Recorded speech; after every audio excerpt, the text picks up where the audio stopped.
में आपके यज्ञ होता नहीं है, घर में आप संध्या करते नहीं हो, घर में आप अच्छी पुस्तकों का स्वाध्याय करते नहीं हो, घर में माँ बाप कभी बैठ करके देश धर्म की चर्चा करते नहीं है, और तुम सोचो कि 25 साल में हम बच्चों को बताएंगे बेटे धार्मिक कैसे बनते, तब बनेंगे क्या वो खुद नहीं बदलेंगे, वो तुम्हें बदल देंगे। वो तुम्हारे हाथ का दलिया नहीं खाएंगे, वो तुम्हें बर्गर खिलाना सिखा देंगे। ध्यान रखना। निवेदन कर दूं आप लोगों के सामने, थोड़ा सा चिंतन और मंथन करो कि ये पीढ़ी जाएगी तो जाएगी कहां, ये संस्कृति बचेगी तो बचेगी कैसे, और अगर बचाना है तो बचाने के लिए एकता के सूत्र में बंधना पड़ेगा।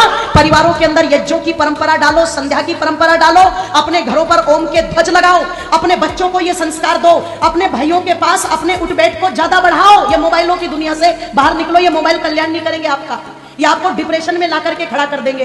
आपस में उठबैठ को ज्यादा बढ़ाओ। ये ऐसे कार्यक्रम होते रहे ताकि एक फोन पर 100, 50, 200, 500 लोग कम से कम इकट्ठे तो हो जाएं। अगर तुमने ये परंपराएं भी बंद कर दी, तुम करते रहना फोन, विपत्ति आ जाएगी, लोग आ ही नहीं पाएंगे, दूसरे तुम्हें तुरंत रगड़ करके चले जाएंगे।